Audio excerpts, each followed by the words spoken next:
Digital progressive media outlet Vox.com is now set to furlough around 100 employees this week in an attempt to stave off layoffs. Everybody is taking a hit. Everybody in media. We've seen many media companies start doing layoffs. I mean, they were already doing layoffs. Things were already bad. Now they're going from bad to worse. Digital media outlets are particularly susceptible to this because ad rates are collapsing. Vox has tried now, I'm pretty sure it's Vox doing this, trying to get people to donate to their work. BuzzFeed's been doing it for a long time. Let's read about what's going on with this furlough. People who are temporarily losing their jobs. But I also want to point out, many people have criticized Vox for asking for user contributions, and they've slammed the network, the website. I disagree. I don't like Vox. I'll use them for some things. But I think it's fine if anybody wants to ask, and I'll explain this. I'm actually going to defend them, but let's read the story first.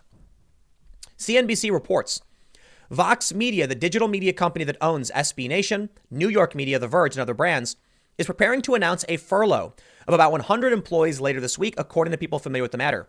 Vox executives are negotiating details with the Writers Guild of America East, which represents about 350 people at Vox, said the people, who asked not to be named because the discussions are private.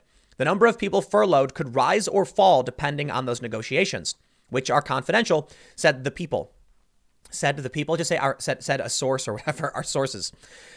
A announcement, wow, copy editor guys, will be made by the end of the week, the people said. This is really poorly written.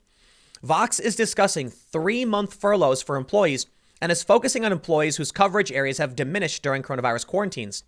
Temporary 3-month employee pay cuts aimed at the company's highest earners are also being discussed. The people said, this is a terrible article. What is this?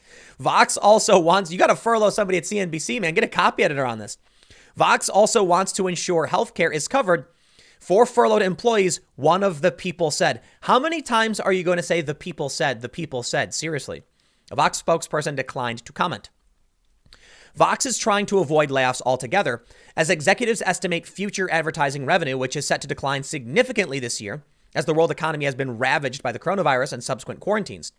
Vox was profitable in 2019, according to a person familiar with the matter, as CEO Jim Bankoff has built out businesses that don't rely as heavily on digital advertising, such as events and podcasts. Still, in an email to employees last week obtained by CNBC, Bankoff said the company's goal of becoming cash flow positive for 2020 was no longer realistic. Quote, I'll state the obvious that the advertising market is experiencing a downturn unlike ever before.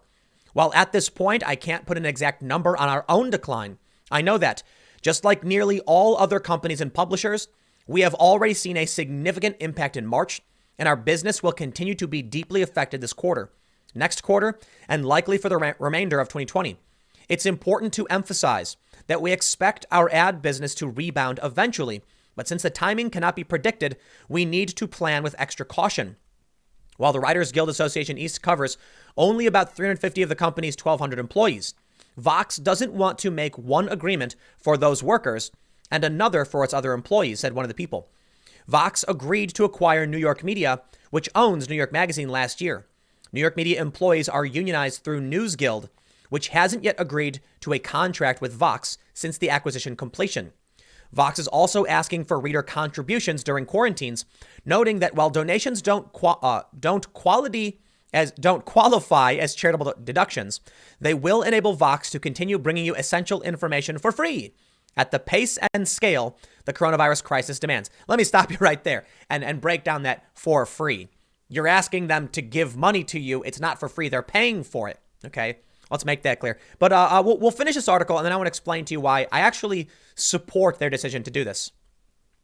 Bankoff noted in his email, the company is curtailing travel expenses, including off-sites and events, pausing some IT and facilities expenditures, limiting or ending relationships with freelancers and vendors, and scaling back on all in-office perks like snacks and happy hours for the remainder of 2020, regardless of when we are back on site. Bankoff's email did contain some good news, including record growth for NY Mag digital subscriptions. The week of March 23rd was the greatest week for new subscriptions since New York launched its digital subscription product in 2018. Vox's decision to cut costs trails other digital media companies such as Group 9 Media and BuzzFeed, Group 9 announced last week it was going to lay off 7% of its employees and furlough a smaller number. BuzzFeed said in March, employees' pay would be cut on a sliding scale depending on salary. Now, the first thing I'm going to do, look, this problem is hitting everybody. It's hitting me, and I'll break that down. I got another article for you. But I want to point out, a lot of people are ragging on Vox for soliciting user donations. It's the weirdest thing to me. The New York Times charges you to read their content, period. You get a handful of free ones, and they say, you can't read this unless you pony up the bucks. If Vox comes out and says, we're always going to let this information be free, pay what you will, I see no issue with that. Like, we saw Radiohead do it, 2 decades ago or whatever? They were like, the music is free, just pay us what you will. What's the problem with that? You look at these other outlets like the Washington Post and the Atlantic where you have to pay for things. Why should I complain that BuzzFeed, Vox, Dave Rubin, or me offer you the opportunity to pay what you will to support us? I could very easily just lock down all my content and be like, it costs $10 a month to watch. I'd probably make way more money. I got to be honest. I've seen some of these podcasts when they wall off their content. It's nuts how much money they make. I'm jealous. I don't do that. If you want to support me, you can. But I'll just keep doing my thing. Look, business is hurting really, really bad right now for me and every other media company. For me, because I'm an individual with, and my company has a smaller amount of employees, I'm not as worried. And I think I'm substantially more responsible than many of these companies. I've set aside enough to operate for a decent amount of time. And my overhead's really low. So maybe that's a bit unfair. But take a look at this story. This is from Search Engine Journal. I'm not familiar with who they are, but Matt Southern writes, YouTube viewership is up, but YouTubers are earning less money. The reason I'm highlighting this is because it's easy to point the finger and laugh at Vox and say, you got to lay people off, you got to furlough people. It's easy to do, but it's also fair to say, yeah, we're all in the same boat. A lot of YouTubers are taking it really, really, it's really harsh. Revenues are dropping upwards of even 50 to 70%. I'll be completely honest. My revenue is down. I'm projecting to be down around more than half, more than 50, maybe even 60%. You'll notice that I started doing sponsor spots more so than I've ever done. Notably, it's one thing I've been doing, that food promo stuff. And there's other companies I haven't yet promoted I might do, but I'm just not a big fan of doing the personal shout outs. Look, I know YouTube runs ads on my content, how I make money. So it does feel kind of silly that I would run those ads, which are worth very little compared to actual sponsor spots in my own content. But you've seen me doing it because I'm trying to pick up and make sure things don't drop dramatically. So I'll tell you this, I'll be completely honest. I think while YouTube revenue is seriously collapsing, I think the sponsor spots are making it up. So, to everybody who's watched, I appreciate your understanding and why I've started doing some of these. Take a look at this story from SEJ. YouTube traffic's on the rise. They say the New York Times reported last week their traffic is up 15%. However, YouTube channels are reportedly earning less money amidst the surge in viewership. The same reason why viewership is up is the same reason it's down, and it's the pandemic. More people are going to YouTube to look for information. Unfortunately, YouTube is propping up the mainstream media. This is the most frustrating and annoying thing, and I'll tell you why. My business is dedicated to this platform. I don't go other places. You can find me on iTunes and Spotify and those other podcast platforms, but I upload to YouTube. CNN, Fox News, other outlets, they do their news channel, and then this is an afterthought. So when YouTube decides to give them the bonus views by putting them on the front page, you know what happens? Everybody else is either stagnant, seeing a little bit of an increase, but the money is dropping dramatically. When you give CNN a major viewer boost, that will help make up in the ad revenue they're losing. Why would you prop them up? So sure, I can sit here and laugh. I'm not really laughing, but I can point out that these digital media companies are collapsing. And then I also must recognize that YouTube's going to do everything in their power to make sure they make more money. It's really annoying, man.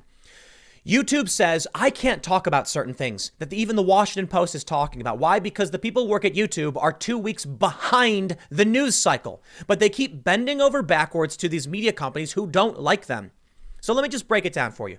You go on youtube.com. There's the coronavirus, and there's all of CBS, CNN, Fox, whatever.